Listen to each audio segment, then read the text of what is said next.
أعوذ بالله من الشيطان الرجيم بسم الله الرحمن الرحيم وإذ قال ربك للملائكة إني جاعل في الأرض خليفة قالوا وتجعل فيها من يفسد فيها ويسفك الدماء ونحن نسبح بحمدك ونقدس لك قال إني أعلم ما لا تعلمون۔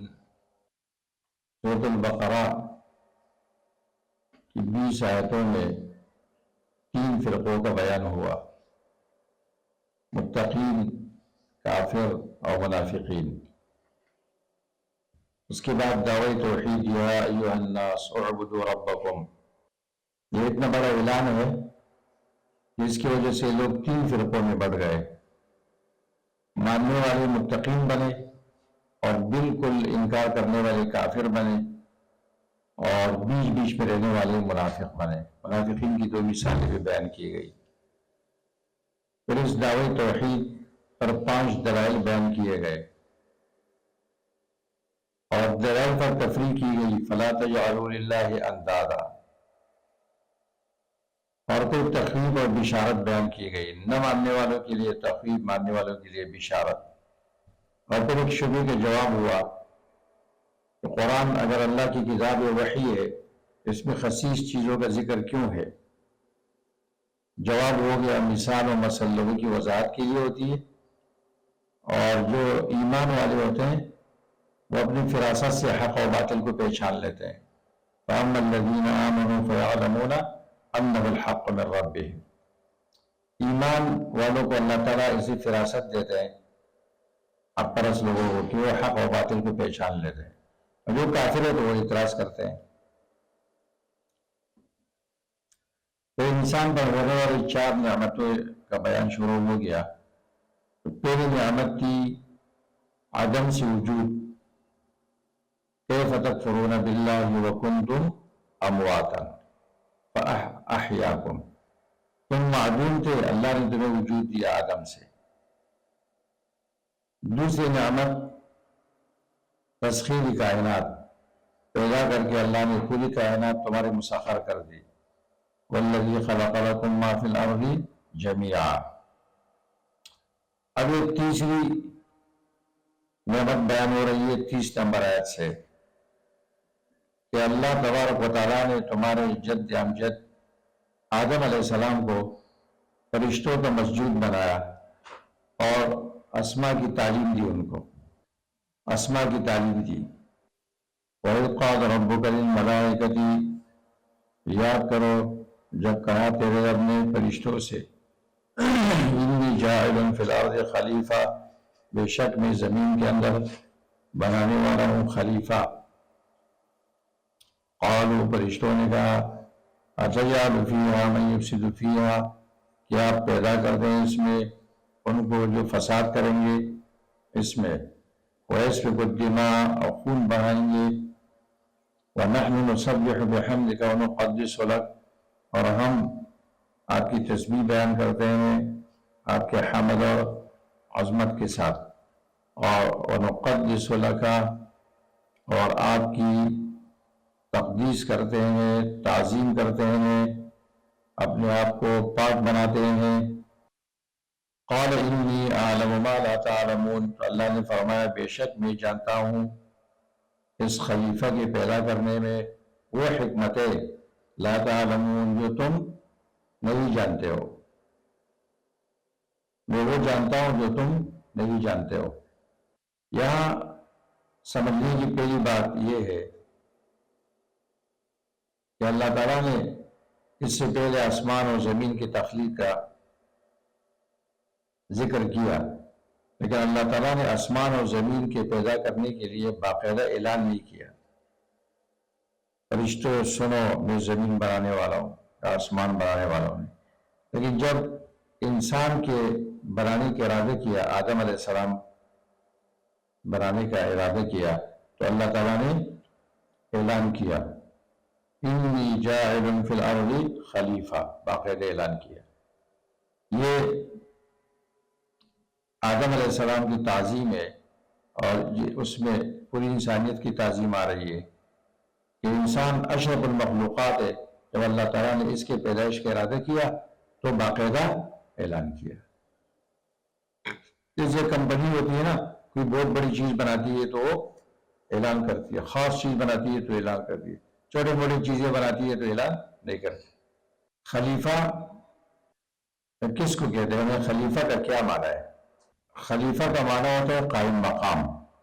تو سوال پیدا ہوتا ہے کہ اللہ تعالیٰ کو کیا ضرورت تھی خلیفہ بنانے کی؟ خلیفہ تو وہ بناتے جو عاجز ہوتا ہے، جو ہر جگہ پہنچ نہیں سکتا ہے یا اس کا علم کامل نہیں ہوتا ہے. تو اللہ کو کیا ضرورت تھی کہ اللہ خلیفہ بنا رہا ہے؟ کیا انسان اللہ کا خلیفہ ہے؟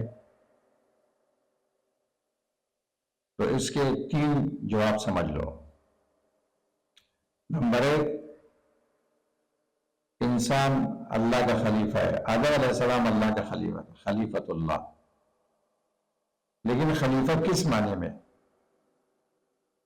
اللہ کے احکامات لوگوں تک پہنچانے میں، اس کی طرف دعوت دینے میں، اور ان کے درمیان عدل و انصاف کا نظام قائم کرنے میں اور ان کے درمیان فیصلہ کرنے میں خلیفہ ہے. اور یہی کہ جہل اور عجز کی وجہ سے اللہ تعالیٰ کر رہا ہے. اللہ تعالیٰ نے یہ احسان کیا. اللہ تعالیٰ جس پر چاہتے ہیں احسان کرتے ہیں تو اس کو علم دیتے ہیں، اس کو خلیفہ بناتے ہیں. دیکھو داؤد علیہ السلام کے بارے میں قرآن میں کیا ہے؟ سورۃ الصاد، یا داؤد انا جعلناک خلیفۃ فی الارض. تو کہاں اس کا کیا بتایا؟ فاحکم بین الناس بالحق. کیونکہ خلافت جو خلیفہ ہوتا ہے تو لوگ اس کی سائے میں رہتے ہیں اور وہ لوگوں کو عدل و انصاف فراہم کرتا ہے اور ظلم سے بچاتا ہے، اللہ کے احکامات کی تطبیق کرتا ہے. ایک یہ اس معنی پہ. نمبر 2، انسان خلیفہ ہے، خلیفۃ الجن. معلوم ہوتا ہے اس سے پہلے زمین آباد کی ایک مخلوق رہتی تھی، اس میں ان کو اللہ تعالیٰ نے مسترد کیا، ان کی جگہ پر آدم علیہ السلام کو پیدا کیا. تو انسان اس معنی میں خلیفۃ الجن ہے، جنوں کے بعد پھر یہ زمین میں جنوں کا قائم مقام بنا ہے. تیسرا معنی خلیفہ کا معنی یہ ہے کہ یہ ایک دوسرے کے خلیفہ ہے. ایک مرتا ہے دوسرا زندہ ہوتا ہے، ایک جاتا ہے اس کے قائم مقام دوسرا جاتا ہے. تو یہ ایک دوسرے کے خلیفہ، یخلف بعضهم بعضا. ابوبکر صدیق رضی اللہ تعالیٰ عنہ جب خلیفہ بنے، کسی نے اس کو کہا کہ یا خلیفۃ اللہ، انہوں نے کہا نہیں لست خلیفۃ اللہ، انا خلیفۃ رسول اللہ، میں اللہ کے رسول کا خلیفہ ہوں، اللہ کا خلیفہ نہیں ہوں.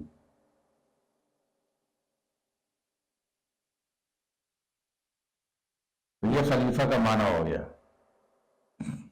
انسان یہ اللہ کا خلیفہ ہے، اللہ کا پیغام پہنچانے میں، دعوت دینے میں، عدل انصاف کا نظام بنانے میں بندوں کے درمیان. تو اللہ نے آدم علیہ السلام پر احسان کیا، اس کو خلیفہ بنایا. یہ اللہ کا احسان ہے. اور یا خلیفۃ الجن ہے اور یا ایک دوسرے کے خلیفہ ہے. کوئی بھی انسان جب ایک اس کی ذمہ داری ہو اور وہ کہیں جاتا ہو تو اس کو اپنا خلیفہ و قائم مقام بنانا چاہیے. موسیٰ علیہ السلام کوئی دور پہ جا رہے تھے تو اس نے اپنے بھائی کو خلیفہ بنایا نہیں بنایا؟ وَإِذْ قَالَ مُوسَىٰ لِأَخِيهِ هَارُونَ اُخْلُفْنِي فِي قَوْمِي وَأَصْلِحْ وَلَا تَتَّبِعْ سَبِيلَ الْمُفْسِدِينَ. خلیفہ بناؤ لیکن اس کو بولے کہ بھائی اصلاح کرنا، فساد نہیں کرنا. مسجد کا امام ہے، وہ کہیں جا رہے تو نائب امام بنائے، لیکن اس کو یہ بولے کہ واصلح، قبضہ نہیں کرو بھائی، اب واپس آئے گا تو اس کی چھٹی ہو جائے گی. آج کل لوگ یہ بھی کرتے ہیں. خلیفہ دیکھو ایک صدر ہوتا ہے تو ایک نائب صدر ہوتا ہے، وزیر اعظم ہوتے ہیں تو ایک نائب وزیر اعظم ہوتا ہے تاکہ اس کی جگہ کام کر سکے. قالوا، فرشتوں نے کہا کیا آپ پیدا کر دیں زمین میں ان کو جو فساد کریں گے اس میں. ایک سوال ہے، دو سوال ذہن میں رکھو۔ ابھی انسان پیدا نہیں ہوا، فرشتوں نے ان کی غیبت شروع کر دی، ان کے عیب بتانے شروع کی کہ وہ فساد کریں گے، خون بہائیں گے۔ ان کو کیسے پتہ چلا؟ ابھی تک تو بیچارہ پیدا ہی نہیں ہوا۔ نمبر دو، فرشتوں کو معلوم کیسے ہوا؟ اور نمبر تین، فرشتوں نے اللہ کے فیصلے پر اعتراض کیسے کیا؟ یہ تین باتیں ذہن میں آ سکتی ہے نا۔ پہلی بات، فرشتوں نے لفظ خلیفہ سے معلوم کیا کہ جو خلیفہ مجعول ہے، بننے والا خلیفہ ہے، ان میں خلافت پر لڑائیاں ہوں گی، عہدوں پر۔ لفظ خلیفہ سے ان کو معلوم ہوا۔ نمبر دو، جنوں کی حالت پر قیاس کیا تھا، انہوں نے فساد کیا تھا تو یہ بھی کریں گے۔ نمبر تین، فرشتوں نے اللہ تعالیٰ پر اعتراض نہیں کیا۔ اتجعلو، یہ استفہام استعلام کے لیے ہے کہ اس کے بنانے میں کیا حکمت ہے، اعتراض کے لیے نہیں ہے کہ یہ آپ بنا رہے ہو تو اس میں کیا حکمت ہے۔ اچھا، اگر عبادت مقصود ہے تو وہ تو ہم کر رہے ہیں، وَنَحْنُ نُسَبِّحُ بِحَمْدِكَ وَنُقَدِّسُ لَكَ۔ اس کی مثال جیسے کمپنی ہوتی ہے نا، وہ ایک نیا شعبہ شروع کر رہا ہے اور اس کے لیے نئے مزدور رکھ رہا ہے۔ اب پہلے والے مزدور کہتے ہیں کہ اگر مزدوری مقصد ہے تو ہم کافی ہے نا، اپنی خدمات پیش کر رہے ہیں۔ اللہ نے فرشتوں کی بات رد نہیں کی اور انسان کے ان عیبوں سے اس کی نفی بھی نہیں کی، لیکن اللہ نے فرمایا انی اعلم ما لا تعلمون، بے شک میں اس خلیفہ کے پیدا کرنے میں وہ حکمتیں جانتا ہوں جو تم نہیں جانتے ہو، اے فرشتو تم نہیں جانتے ہو۔ ہاں، یہ چیزیں بھی ہوں گی جو آپ کہہ رہے ہیں، لیکن اس میں ایسے لوگ ہوں گے جو فرشتوں سے بھی افضل ہوں گے۔ مطلب اس میں خیر بھی ہے اور شر بھی ہے، لیکن خیر غالب ہے، تو جس چیز میں خیر غالب ہو اس کو وجود میں آنا چاہیے، یہ ایک ضابطہ ہو گیا۔ اچھا، فرشتوں نے کہا وہ آپ پیدا کرتے ہیں، اس میں جو فساد کریں گے، اس میں أَتَجْعَلُ فِيهَا مَن يُفْسِدُ فِيهَا وَيَسْفِكُ الدِّمَاءَ، وَيَسْفِكُ الدِّمَاء یہ تخصیص بعد التعمیم ہے، مسئلہ قتل کے مفسدے کی طرف اشارہ ہے کہ بہت بڑا گناہ ہے۔ وَنَحْنُ نُسَبِّحُ بِحَمْدِكَ وَنُقَدِّسُ لَكَ، اور ہم آپ کی تسبیح بیان کرتے ہیں، آپ کو پاک کرتے ہیں جو چیزیں آپ کے ساتھ لائق نہیں ہے، بحمدک آپ کے حمد کے ساتھ، وَنُقَدِّسُ لَكَ، وَنُقَدِّسُ لَكَ اس کے ایک معنی ہے وَنُقَدِّسُكَ، لام تخصیص اور اخلاص کے لیے ہے، یا وَنُقَدِّسُ لَكَ ہے معنی مفعول محذوف ہے، نُقَدِّسُ لَكَ أَنفُسَنَا، ہم اپنے آپ کو پاک کرتے ہیں آپ کے لیے بہترین اخلاق اور آپ کی محبت اور خشیت اور تعظیم کے ساتھ۔ اللہ تعالیٰ نے فرشتوں کی یہ بات مسترد نہیں کی، قال انی اعلم ما لا تعلمون، بے شک میں جانتا ہوں وہ جو تم نہیں جانتے ہیں۔ اللہ اکبر۔ کیونکہ اللہ تبارک و تعالیٰ انسانوں میں انبیاء، صدیقین، شہداء، صالحین، اللہ نے ارادہ کیا کہ اپنے برگزیدہ بندوں کو پیدا کرے اور مخلوق کے لیے اللہ تعالیٰ کی نشانیاں ظاہر ہو جائے، عبودیت ظاہر ہو جائے، اور یہ خلیفہ کے بغیر نہیں ہو سکتا تھا۔ اللہ کی حکمت تھی جو بھی، تو اللہ تعالیٰ نے آدم علیہ السلام کو پیدا کیا، وَعَلَّمَ آدَمَ الْأَسْمَاءَ كُلَّهَا، سکھایا اللہ تعالیٰ نے آدم علیہ السلام کو اسماء سارے کے سارے۔ اب اللہ تعالیٰ آدم علیہ السلام کی فضیلت بیان کر رہے ہیں کہ جس کو اللہ تعالیٰ خلیفہ بنا رہے ہیں اس کی فضیلت کیا ہے۔ اب علم کی فضیلت سے اس کو نواز رہے ہیں، فرشتوں کو بتا رہے ہیں کہ دیکھو یہ افضل ہے تم سے۔ تو آدم علیہ السلام کو اللہ نے سکھائے اسماء چیزوں کی ساری کی ساری، جو چیزیں حاضر تھی تو اس کے نام اللہ تعالیٰ نے سکھائے، اور اللہ تعالیٰ نے یہ احسان کیا آدم علیہ السلام پر، کیونکہ اللہ کی مرضی ہوتی ہے نا، کبھی کسی بندے کو وہ علم سکھاتے ہیں جو کسی اور کو نہیں سکھاتے ہیں، اللہ کی مرضی ہوتی ہے نا، یہ اللہ کا احسان ہوتا ہے اس بندے پر۔ تو مخلوقات میں جو سے اللہ تعالیٰ نے آدم علیہ السلام پر احسان کیا، جو چیزیں حاضر تھی وہاں پر اس کے نام آدم علیہ السلام کو سکھائے۔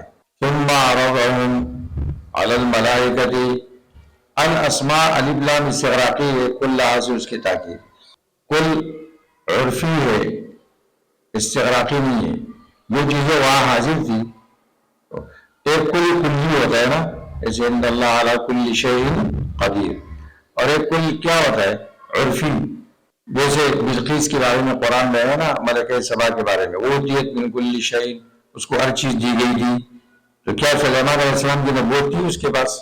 نہیں۔ کیا وہ مرد تھی؟ نہیں۔ تو کل عرفی ہے، استغراقی نہیں ہے، کیونکہ آدم علیہ السلام کے بارے میں آگے آ رہے فَتَلَقَّىٰ آدَمُ مِن رَّبِّهِ كَلِمَاتٍ فَتَابَ عَلَيْهِ، کلمات اللہ نے سکھائے، کلمات سیکھی انہوں نے، تو جو چیزیں وہاں پر حاضر تھی وہ اللہ تعالیٰ نے سکھا دی ان کے نام، اور پھر پیش کیا ان کو فرشتوں پر، ان مسمیات کو پیش کیا فرشتوں پر امتحان کے طور پر کہ آئے یہ جانتے ہیں یا نہیں جانتے ہیں۔ تو اللہ نے فرمایا انبئونی باسماء ہؤلاء، مجھے خبر دو ان چیزوں کے ناموں کے بارے میں، ان کنتم صادقین، اگر تم سچے ہو اپنے قول میں اور اپنے اس گمان میں کہ تم اس خلیفہ سے افضل ہو، کیونکہ فرشتوں کے اپنے دل میں یہ بات تھی کہ اللہ ہم سے افضل مخلوق پیدا نہیں کرے گا کہیں نا، ان کنتم صادقین، بتاؤ نا، کہ دیکھ یہ بات ثابت ہوتی ہے نا کہ جو شخص دعویٰ کرتا ہے کہ مجھے یہ چیز اچھی طرح آتی ہے اس کے امتحان لو، بولا بتاؤ، اور عبارت میں سختی بھی ہو سکتی ہے کہ آپ کو آتا ہے تو بتاؤ نا، انبئونی باسماء ہؤلاء ان کنتم صادقین۔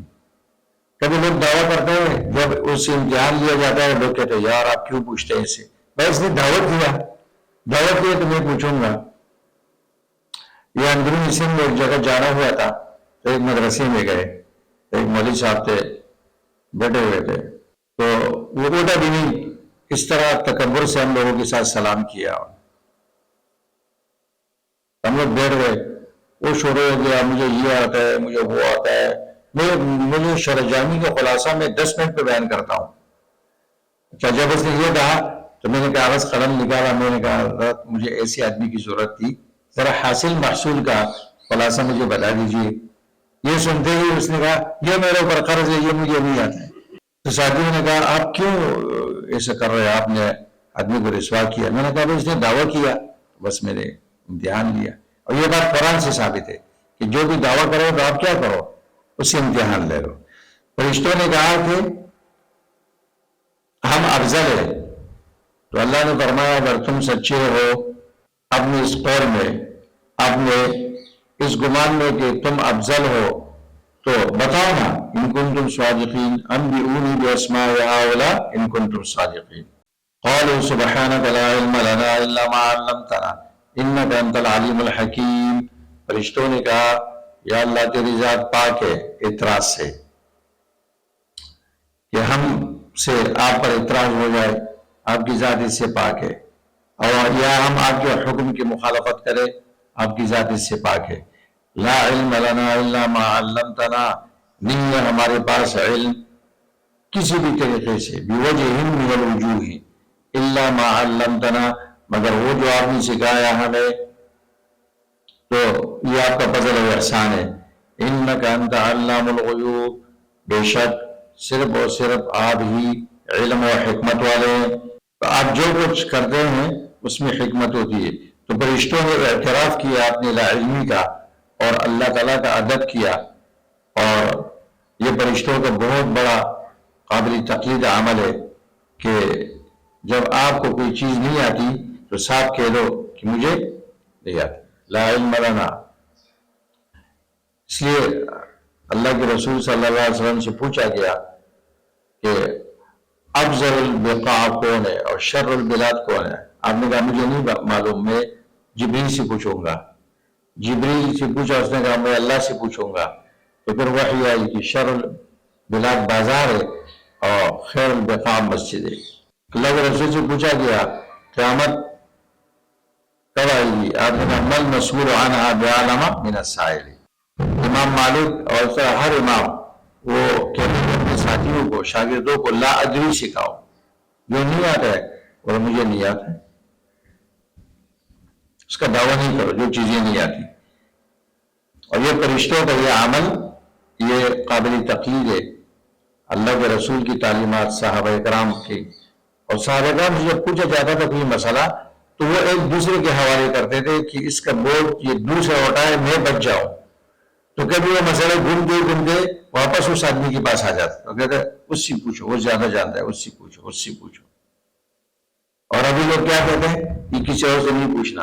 ابھی تو لوگ دین جو ہے نا اپنے مسلک اور اپنی جماعت کی مفتی سے پوچھتے ہیں، یا جس جماعت میں ہوتا ہے نا اس سے پوچھتا ہے. اللہ اکبر. قال یا آدم انبئهم باسمائهم. اللہ نے فرمایا اے آدم خبر دو ان کو ان مسمیات کے اسماء کے ناموں کے بارے میں ان کی خبر دو. اب فرشتے آگے آ گئے، فرشتوں کو تو نہیں معلوم تھا، انہوں نے اعتراف کیا تو آدم علیہ السلام نے بتا دی. فلما انبأهم باسمائهم. جب آدم علیہ السلام نے خبر دی ان کو چیزوں کے ناموں کے بارے میں تو اب فرشتوں کو آدم علیہ السلام کی فضیلت بھی معلوم ہو گئی اور اللہ تعالیٰ نے جو اس کو خلیفہ بنایا اس کی حکمت بھی معلوم ہو گئی. تو اللہ نے فرمایا الم اقل لکم انی اعلم غیب السماوات والارض. کیا میں نے تم سے نہیں کہا کہ بے شک میں جانتا ہوں غیب آسمانوں و زمین کی. وَأَعْلَمُ مَا تُبْدُونَ وَمَا كُنْتُمْ تَكْتُمُونَ. اور جانتا ہوں وہ جس کو تم ظاہر کرتے ہو اور اس کو بھی جس کو تم چھپاتے ہو. تو ظاہر کیا کیا تھا انہوں نے؟ نحن نسبح بحمدک ونقدس لک اتجعل فیہا من یفسد فیہا. یہ اور تب تمہیں کیا تھا کہ ہم سے کوئی افضل مخلوق اللہ پیدا نہیں کریں گے. فرشتوں نے یہ سوال بطور اعلام کیا تھا، استعلام کے اعتراض نہیں کیا تھا. فرشتے حسد سے بغض سے پاک ہے. لا یعصون اللہ ما امرهم ویفعلون ما یؤمرون. آدم علیہ السلام کی فضیلت اللہ نے کس چیز پر ظاہر کی؟ فرشتوں پر علم کی وجہ سے. علم آدم الاسماء. یہاں مفسرین نے لکھا ہے کہ اس سے معلوم ہوتا ہے کہ علم